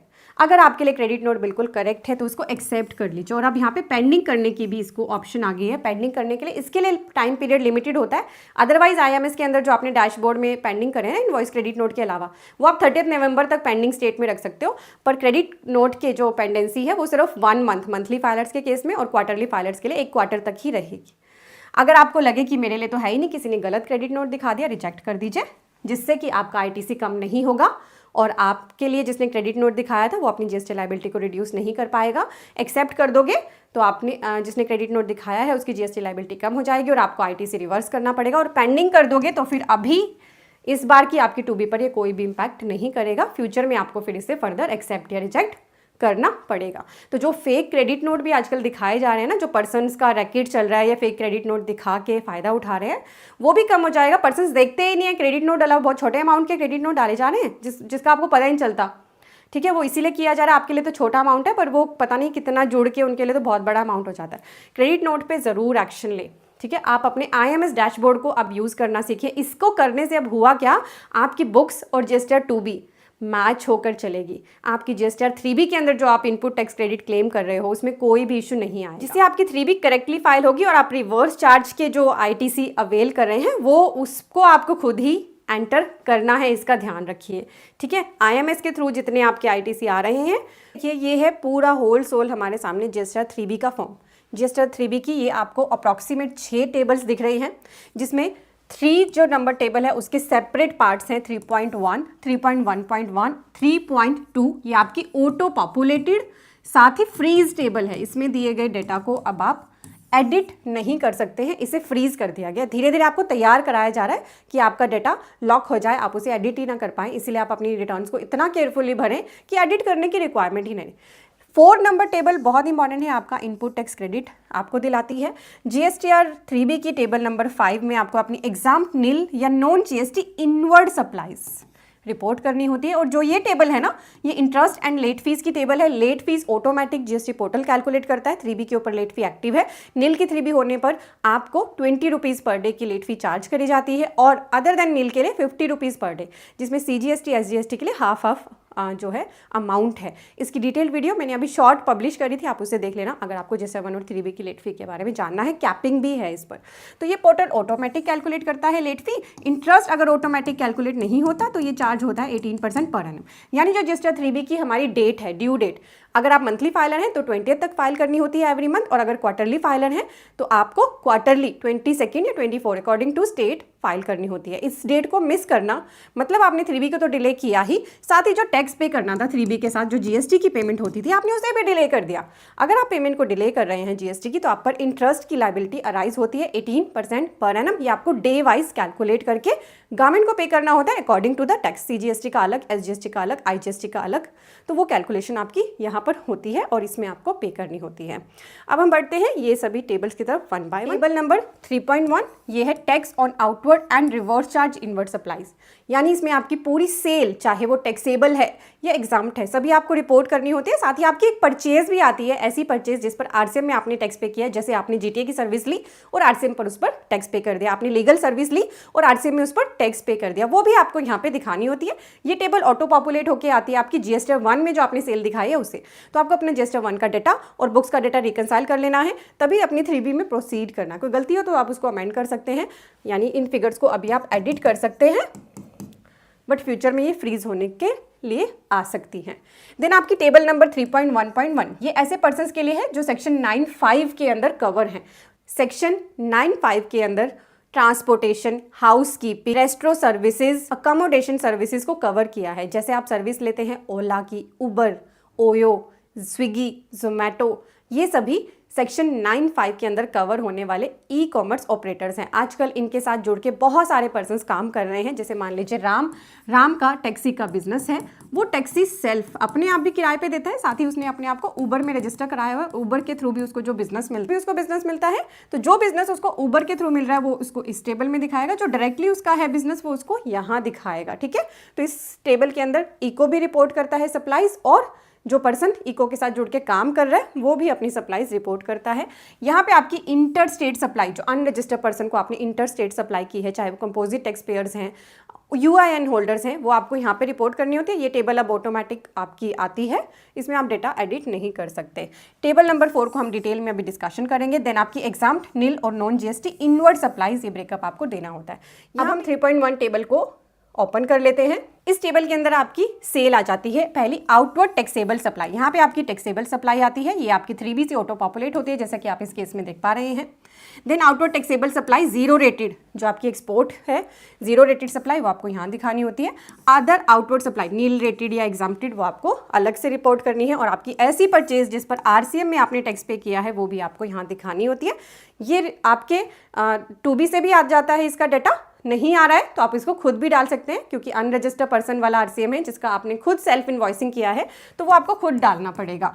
ठीक है, अगर रजिस्टर्ड पर्सन का आरसीएम है तो वो 2B के थ्रू यहाँ पर आ जाएगा। देन आपकी नॉन जीएसटी आउटवर्ड सप्लाई, जो जीएसटी के प्रीव्यू में ही नहीं है, जैसे alcoholic liquor for human consumption, petroleum product, वो आप यहाँ पर रिपोर्ट करेंगे। ठीक है, जरूर रिपोर्ट करना होता है, मिस नहीं करना आप। नेक्स्ट है हमारी टेबल 3.1.1।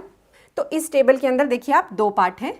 ये पहला पार्ट इको के लिए है, जैसे ओला उबर सेल को यहाँ रिपोर्ट करेंगे, और जो ओला उबर के साथ जुड़ के काम करते हैं वो अपनी सेल को यहाँ रिपोर्ट करेंगे। ठीक है, इको, ओला, उबर, जोमेटो, स्विगी यहाँ पे अपनी सेल दिखाएंगे 3B के अंदर, उनके साथ जुड़ के काम करने वाले पर्सन्स यहाँ अपनी सेल दिखाएंगे। टेबल 3.2 के अंदर आप supplies made to unregistered person देख सकते हैं, ये फील्ड नॉन एडिटेबल है। ठीक है, आपका कंपोजिशन टैक्सेबल पर्सन को जो सप्लाई की है और जो यूआईएन होल्डर को सप्लाई की है वो ऑटो पॉपुलेटेड होती है based on your GST 1, and इसे आप एडिट नहीं कर सकते। कोई भी करेक्शन है तो उसके लिए आपको जीएसटी 1 भरनी पड़ेगी।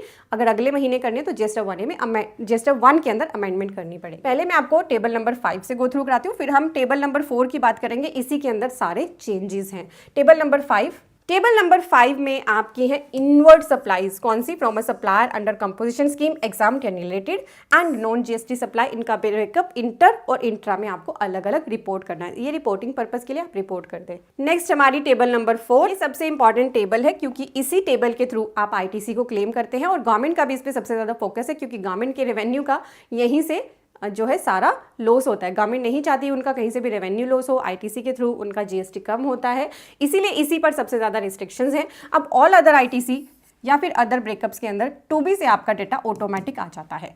पर्सन्स गलती क्या करते हैं, जैसे यहाँ पर 80,000 का आईजीएसटी आ रहा है, 80,552। मान लीजिए इसमें से 50,000 का मेरा क्रेडिट ब्लॉक है, जिसको मैं नहीं ले सकती, अवेल नहीं कर सकती। मान लीजिए कोई व्हीकल खरीदने का क्रेडिट है, तो कुछ पर्सन्स क्या करते हैं, इस 80,000 की फिगर को एडिट कर देते हैं यहाँ 3552 ऐसे कर देते हैं, या फिर क्या करते हैं यहाँ तो 30,552 कर ही दिया, साथ ही ब्लॉक क्रेडिट में भी 50,000 दिखा दे, तो आपने अपना ही नुकसान कर दिया। दैट मीन्स आपका जो क्रेडिट लेजर में पैसा पड़ा है वो उससे कम हो जाएगा। ऐसा नहीं करना है। 2B में जो फिगर आ रही है उसको एज इट इज़ रहने दीजिए। अब उसके बाद आपके जो रिवर्सल्स है, रिवर्सल्स के लिए आपकी टेबल अलग है, टेबल नंबर 4B। इसका पार्ट 1 है जो आपके परमानेंट रिवर्सल्स की बात करता है। एक बार इसमें पैसा चला गया आप इसे कभी भी क्लेम नहीं कर सकते। जैसे मान लीजिए व्हीकल खरीदी है, उसका 50,000 का ITC आ रहा है आपका, वो आपके लिए ब्लॉक है। जैसे कार 13 सीटर से कम कैपेसिटी की गाड़ी का आपका ITC ब्लॉक है, ठीक है। अगर मान लीजिए ऐसा ITC आ रहा है सेक्शन 17(5) की वजह से, वो आप यहाँ पे डाल देंगे और बस बैलेंस आपका जो 30,000 का ITC है वो आपको मिल जाएगा। रूल 38 का, रूल 42, 43, ये रिवर्सल आपके परमानेंट नेचर के रिवर्सल हैं, ये आपको यहाँ डालने हैं। और आपके अदर रिवर्सल, ये आपके टेम्परेरी रिवर्सल्स हैं। टेम्परेरी जो हमारा कौन सा है, जैसे 180 डेज वाला रूल, या फिर सप्लायर ने अपनी 3B भर के टैक्स नहीं दिया तो रिसिपेंट से जो कलेक्शन करी जा सकती है, या फिर आपको गुड्स और सर्विस रिसीव ही नहीं हुई है तो आपने उसका क्रेडिट अभी नहीं लेना है, जब रिसीव होंगी तब लेना है। तो वो आपके टेम्परेरी रिवर्सल होते हैं। टेम्परेरी रिवर्सल के केस में आप क्या करते हो, मान लीजिए इस मंथ मेरा 10,000 का टेम्परेरी रिवर्सल है। फ्यूचर में जब मैं इसे लेने के लिए एलिजिबल हो जाऊंगी तो मैं इसको अपने ITC के अंदर ऐड कर लूँगी फ्यूचर में, और फिर मैं साथ ही उसको टेबल 4D1 में भी दिखाऊंगी 10,000 की मैंने अपना ITC जो पहले रिवर्स करा था वो रिक्लेम कर लिया है। अब जो आपका ये 4D1 है ना, ITC रिक्लेम्ड, ये आपका एक पूरा लेजर है, ये आपका पूरा हिसाब किताब रखता है। जैसे आप टेम्परेरी रिवर्सल के अंदर कोई भी अमाउंट दिखाओगे और फिर उसे रिक्लेम करके यहाँ रिपोर्ट करोगे, ये लेजर आपका सारा हिसाब किताब बनाना शुरू कर देगा। जब आपने उसे रिवर्स करा तो वो वहाँ पर अमाउंट खड़ा हो जाएगा, जैसे ही आप उसे रिक्लेम कर लोगे तो वो उसको सेट ऑफ कर देगा। अब उसके क्लोजिंग बैलेंस से ज़्यादा जो आपका ये लेजर है, अगर इसके क्लोजिंग बैलेंस से ज़्यादा आपने ITC क्लेम किया है तो आपको अब पोर्टल आपकी GST 3B भरने नहीं देगा। आपकी GST 3B हो जाएगी ब्लॉक जब तक आप उस क्लोजिंग बैलेंस को क्लियर नहीं कर दोगे। या तो आप उसे पे कर दो अपनी लाइबिलिटी में ऐड करके, या फिर आप उसका ITC रिवर्स कर दो। ऐसे ही सेम है आपका दूसरा लेजर, ये तो था ITC रिक्लेम का। देन आपका RCM का भी पोर्टल पर लेजर है, RCM लाइबिलिटी का। RCM के केस में भी अगर उसके क्लोजिंग बैलेंस से ज़्यादा का आपने ITC क्लेम किया है, जो आप यहाँ पे खुद कर सकते हैं, inward supplies liable to reverse charge का आप ITC क्लेम कर सकते हैं। मान लीजिए आपने किसी मंथ में 5,000 रुपये के RCM के टैक्स को पे किया तो आप उसी मंथ में 5,000 का वो ITC क्लेम कर सकते हैं। पर अगर वो RCM का जो हमारा लेजर है GST पोर्टल पर, उससे ज़्यादा का आपने अगर क्लेम कर लिया है ITC, तो आपको या तो उसे पे करना है या रिवर्स करना है, अदरवाइज अब आपकी 3B को ब्लॉक कर दिया जाएगा। ये मेजर चेंज इस बार 3B में किया है। तो बहुत सारे पर्सन जो टेबल 4 के अंदर गलतियां करते हैं उसकी वजह से अब उनको भुगतान करना पड़ेगा। कभी भी उन्होंने इन 2 लेजर्स को, जो लेजर्स आपको स्क्रीन पर दिख रहे हैं, इन्हें पर्सन्स ने कभी भी सीरियसली नहीं लिया, पर पोर्टल ने बहुत सीरियसली ले लिया है। इनके क्लोजिंग बैलेंस में अगर नेगेटिव फिगर है तो आप चेक करिए क्या रीज़न है। अगर आपने ज़्यादा ITC क्लेम किया है तो उसे या तो पे करिए या रिवर्स कर दीजिए, ठीक है। या तो अपनी GST लाइबिलिटी में बढ़ाकर GST पे करिए या फिर ITC को रिवर्स कर दीजिए। आपकी GSTR 3B की टेबल नंबर 4 बड़ी रिलेवेंट है, ये गलतियां ना करें। बहुत सारे पर्सन तो बस 2B में से क्रेडिट आते ही ऑटोमेटिक रिफ्लेक्ट होते ही एज इट इज़ क्लेम कर लेते हैं, या फिर रिवर्सल के लिए इस फिगर को एडिट करके यहीं पे कम कर देते हैं। रिवर्सल का सारा काम आपको यहाँ पे करना है। ये आपकी टेबल है रिवर्सल की, इसको आपने इग्नोर नहीं करना है। IMS के थ्रू भी अगर आप एक्शन ले रहे हैं तो मैंने IMS वाली वीडियो में बताया है कि आपका जो ऐसा ITC है जो आपके लिए एलिजिबल नहीं है लेने के लिए पर 2B में आ रहा है, उसे आपने एक्सेप्ट करना है, रिजेक्ट नहीं करना। रिजेक्ट हम सिर्फ ऐसे क्रेडिट को करते हैं जो आपके लिए है ही नहीं, किसी ने गलती से दिखा दिया। अदरवाइज उसको भी आप एक्सेप्ट करेंगे, एक्सेप्ट करने से आपके 2B में आ जाएगा। उसका अगर रिवर्सल है तो वो यहाँ पर आपको दिखाना पड़ेगा। ये चीज़ मैंने क्लियर की है IMS की वीडियो में, उसे ज़रूर देख लेना, मिस मत करना। तो देखिए, अगर आप कोई भी ITC अब लेजर में अवेलेबल बैलेंस से ज़्यादा लेते हैं तो आपको एक वार्निंग आती है, पहले भी आती थी, input tax credit taken in table 4A2 and 4A3 exceeds the liability declare in table 3.1D and closing balance of RCM liability and ITC statement which is IGST is 52.15। तो आपको पोर्टल ऑलरेडी वार्निंग भी दे रहा है कि आपका जो closing balance है ना इन लेजर्स का, वो मिसमैच हो रहा है बिकॉज आपने एक्स्ट्रा ITC क्लेम किया। मैंने ऐसी ही फिगर डाल दी एक, तो उसने मुझे वार्निंग दे दी कि ये गलत कर रहे हो आप। वार्निंग आपको आनी शुरू पहले से ही हो चुकी है, बट अब आपकी 3B इसके बेस पर ब्लॉक होने लगेगी अगर आप क्लोजिंग बैलेंस से ज़्यादा का ITC क्लेम करेंगे, यानी नेगेटिव बैलेंस उन लेजर्स में होना नहीं चाहिए। इस बात का आपने ध्यान रखना है। बस जब सभी टेबल्स में डेटा डाल दें, आप सेटिस्फाई हैं, तो देखिए आपके पास ऑप्शन आते हैं सिस्टम जनरेटेड 3B भी आप डाउनलोड कर सकते हैं, क्योंकि अगर आपने फिगर्स को एडिट कर दिया है बट उसके बाद आप देखना चाहें कि क्या सिस्टम ने बनाई थी 3B और क्या आपने बनाई है, आपको कोई भी दिक्कत लगे तो आप इसे डाउनलोड कर लें। यहाँ पे डेटा डालने के बाद इसे सेव कर दें, देन आप प्रीव्यू ड्राफ्ट 3B पर भी क्लिक कर सकते हैं एंड देन आपके पास ऑप्शन है प्रोसीड टू पेमेंट। हम क्लिक कर लेते हैं प्रोसीड टू पेमेंट। ये पेमेंट ऑफ टैक्स की आपकी टेबल है। इसके अंदर आपका ब्रेकअप होता है कैश लेजर का बैलेंस, क्रेडिट लेजर्स का balance including current month credit, then यहाँ पे बहुत सारे मैसेज भी होते हैं, आप इन्हें पढ़ सकते हैं। देन आपका नेट टैक्स पेबल दिखाया जाता है, इसके अंदर बताया जाता है आपका reverse charge and supplies made under section 95 का कितना अमाउंट है और अदर देन रिवर्स चार्ज का कितना अमाउंट है, क्योंकि आपको रिवर्स चार्ज की लाइबिलिटी या फिर लेट फीस कैश में पे करनी होती है, ये मैंडेटरी है। आपकी जो भी टैक्स लाइबिलिटी बन रही है उसके अगेंस्ट आपका ITC कितना सेट ऑफ हो रहा है, ये काम पोर्टल खुद करता है। पहले आपका IGST से सेट ऑफ किया जाता है, देन CGST और SGST को चूज़ किया जाता है, और जैसे हमारे सेट ऑफ के रूल है कि CGST को SGST से और SGST को CGST से सेट ऑफ नहीं किया जा सकता, वो सभी पोर्टल पर चेक लगे हुए, पोर्टल इसी अकॉर्डिंग करता है। पर अगर आप इन फिगर्स को एडिट करना चाहें तो आप कर सकते हैं अपने हिसाब से। थोड़ा आगे जाएंगे तो आपको यहाँ पे बताया जाता है other than reverse charge tax to be paid in cash, reverse charge tax to be paid in cash, interest payable interest to be paid in cash, interest और लेट फी दोनों आपको कैश में ही भरनी होती है, यूटिलाइज बैलेंस ऑफ कैश और additional cash अगर कोई रिक्वायर होता है तो आपको यहाँ पर दिखाई देने लगता है। देन आपके पास यहाँ बहुत सारे टैब एक्टिव हो जाते हैं। क्रिएट चालान पे क्लिक करेंगे अगर आपके पास कैश एडिशनल रिक्वायर्ड है, चालान से पे करके make payment post credit to ledger करेंगे and then proceed to file कर देंगे। और यहाँ पे एक और ऑप्शन आपको दिखती है tax liability breakup as applicable, इसको भी आप देख सकते हैं। And then navigate to GST 1A, अगर आपको लगे कि मुझे पहले GST 1A भरनी पड़ेगी तो यहीं पर टैब आपको दिया गया है। बहुत सारे पर्सन्स 3B अलग अलग तरीके से फाइल करते हैं। कुछ पर्सन्स टैली के थ्रू कर लेते हैं, टैली पर ही अपनी अकाउंटिंग करते हैं, उसी में ऑप्शन होती है।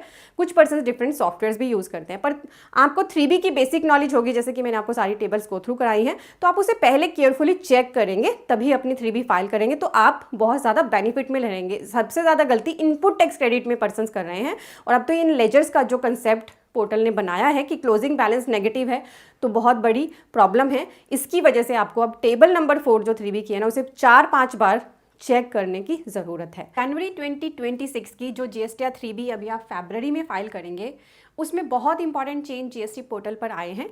इनमें से एक इंपॉर्टेंट चेंज से आपका बहुत ज़्यादा फ़ायदा होने वाला है। जैसे अभी आपके सामने यहाँ ओपन की है मैंने table number 6.1 payment of tax की GST 3B की टेबल है। के अंदर आपका सेट ऑफ होता है, जितना GST पेबल है उसको ITC से सेट ऑफ किया जाता है according to the set off rules. पर सेट ऑफ रूल्स की वजह से एक प्रॉब्लम आती थी। क्या प्रॉब्लम थी, और अब उसके लिए चेंज कर दिया है GST पोर्टल पर, जिससे आपको बेनिफिट होगा। तो जैसा कि मैंने आपको बताया, ये GST पोर्टल का मैंने सेट ऑफ का जो ऑप्शन है उसे ओपन किया है। यहाँ पे नेट GST पेबल हमारा आता है, फिर पेड थ्रू ITC और कितना आपको फिर फर्दर कैश में पे करना होता है, ये ब्रेकअप यहाँ पर होता है। अब हम इसको एक एग्जाम्पल से समझेंगे कि अभी तक क्या सिनेरियो था, अब GST पोर्टल ने क्या चेंज किया है। चलिए एक एग्जाम्पल से समझते हैं। मान लीजिए जनवरी 2026 में आपकी GST लाइबिलिटी अराइज हुई है IGST के अंदर, CGST और SGST। Other than reverse charge की लाइबिलिटी हम इसको मान रहे हैं। IGST के अंदर है 1 लाख, CGST के अंदर है 30,000 और SGST के अंदर भी है 30,000। ये आपको पे करना है। इसके अगेंस्ट आपने अपना, ये 30,000 है, आपने अपना इनपुट टैक्स क्रेडिट देखा। I के लिए आपके पास क्रेडिट पड़ा है 50,000 रुपीज़, C के अंदर आपका क्रेडिट पड़ा है 70,000 रुपीज़, S के अंदर आपका क्रेडिट पड़ा हुआ है 60,000 रुपीज़। अभी जो हमारा लेटेस्ट रूल है वो क्या करता है, IGST का जो मेरा 1 लाख की लाइबिलिटी है, इसको पहले सेट ऑफ कर देगा I से ही, जो मेरा IGST का ITC है विच इज़ 50,000। ठीक है, बैलेंस बच गया 50,000। इस बैलेंस 50,000 को वो पहले CGST से मेरा एडजस्ट करेगा, तो मेरे पास CGST में एनफ बैलेंस है, पूरा एडजस्ट हो गया। यहाँ मुझे IGST में कुछ भी पे करना नहीं पड़ा। बट मेरा IGST में 50,000 माइनस करने के बाद अब बैलेंस कितना रह गया है, 20,000। अब मैं CGST को पे करना चाह रही हूँ, तो CGST का मेरा अमाउंट है 30,000, इसमें से CGST का मेरे पास बैलेंस पड़ा हुआ है 20,000। यहाँ मुझे 10,000 CGST में कम पड़ रहे हैं, जो मुझे कैश में ऐड करने पड़ेंगे। और SGST में देखा जाए तो मुझे SGST से 30,000 रुपीज़ पे करने हैं, बैलेंस यहाँ 30,000 एक्स्ट्रा बचेगा, ये मेरा कैरी फॉरवर्ड हो जाएगा। तो आप देखिए आपका SGST का बैलेंस तो हो रहा है कैरी फॉरवर्ड, और CGST का पैसा आपको कैश में पे करना पड़ रहा है अननेसेसरी, जबकि आपके पास कैरी फॉरवर्ड बैलेंस पड़ा है SGST के अंदर। अब इसी गलती को पोर्टल कर रहा है ठीक। अब समझिए ये अर्लियर प्रोविजन है, अब मैं आपको न्यू प्रोविजन बता देती हूँ। अकॉर्डिंग टू न्यू प्रोविजन, अब जो आपका जो IGST का लाइबिलिटी है 1 लाख, इसमें से पहले आप आई को ही माइनस करेंगे, जितना आपके पास पैसा है 50,000 पड़ा है, बैलेंस बचा 50,000। अब इस 50,000 को पे करने के लिए मैं इन एनी पोर्शन C और S को यूज़ कर पाऊंगी, किसी भी पोर्शन में मैं C और S को यूज़ कर पाऊंगी। तो इससे क्या होगा कि मेरा अननेसेसरी वर्किंग कैपिटल ब्लॉक नहीं होगा और मैं अपनी मर्जी से जितना चाहूँ C से, जितना चाहूँ S से पे कर पाऊंगी। क्लियर है आपको? ये नया प्रोविजन अब ये बोल रहा है, जिससे क्या होगा कि अननेसेसरी मुझे कैश पे नहीं करना पड़ेगा और अननेसेसरी मेरा SGST का बैलेंस कैरी फॉरवर्ड नहीं होगा। जैसे इसी केस के अंदर आप देख सकते हैं, आपको CGST में 30,000 तो CGST को पे करने के लिए चाहिए, तो आप यहाँ पे 40,000 SGST यूज़ कर सकते हो और बैलेंस जो है 10,000 वो SGST से यूज़ कर सकते हो। ठीक है, किसी भी प्रोपोर्शन में कर सकते हो, आपकी मर्जी है, जिससे आपका कोई भी वर्किंग कैपिटल ब्लॉक नहीं होगा। यहाँ पे मेरा IGST भी नील हो गया। अब CGST के लिए देखूँ तो CGST की मेरी लाइबिलिटी थी 30,000, मेरे पास C में 30,000 ही बच जाएगा, ये भी मेरे पास हो जाएगा नील, मुझे कुछ भी कैश में नहीं पे करना पड़ा। SGST के अंदर मेरा 30,000 है, SGST में एनफ बैलेंस है, मैं 30,000 SGST से पे कर दूंगी, तो मेरा यहाँ पर कोई भी मुझे इस मंथ में टैक्स पे नहीं करना पड़ा। क्लियर हो गया? तो इस सेट ऑफ रूल से अब मुझे बहुत बेनिफिट हो गया। तो आ जाइए आपकी टेबल नंबर 6.1 के अंदर। अब आपका ये नेट टैक्स पेबल जैसे दिखता था, रिवर्स चार्ज की लाइबिलिटी अलग, अदर देन रिवर्स चार्ज की लाइबिलिटी अलग। रिवर्स चार्ज की लाइबिलिटी तो आपको कैश से ही पे करनी होती है, अदर देन रिवर्स चार्ज की लाइबिलिटी आप ITC से सेट ऑफ कर सकते हैं। देन जो बैलेंस बचता है वो आपको यहाँ दिखाया जाता है कि रिवर्स चार्ज का कितना कैश में पे करना है, अदर देन रिवर्स चार्ज का कितना, और इंटरेस्ट, लेट फीस वगैरह तो आपको वैसे भी कैश में ही पे करनी होती है। तो अब इस सेट ऑफ रूल में अब ये हो गया कि आप I, C और S को किसी भी मैनर में यूटिलाइज कर सकते हैं। पोर्टल अब आपको ये ऑप्शन दे रहा है जनवरी की रिटर्न अब जो आप फरवरी 2026 से फाइल करेंगे। जो चेंज आया है ना आपकी इस टेबल में आया है, टैक्स लाइबिलिटी ब्रेकअप, ये आपको एंड में दिखती है। इसमें चेंज क्या हो रहा है, मान लीजिए आप किसी मंथ की GST 1 भर रहे हैं, उसके अंदर आपने लाइबिलिटी को 2 तरीके से दिखाया, उसी मंथ की, सेम मंथ की, और प्रीवियस मंथ की, प्रीवियस पीरियड की कह सकते हैं।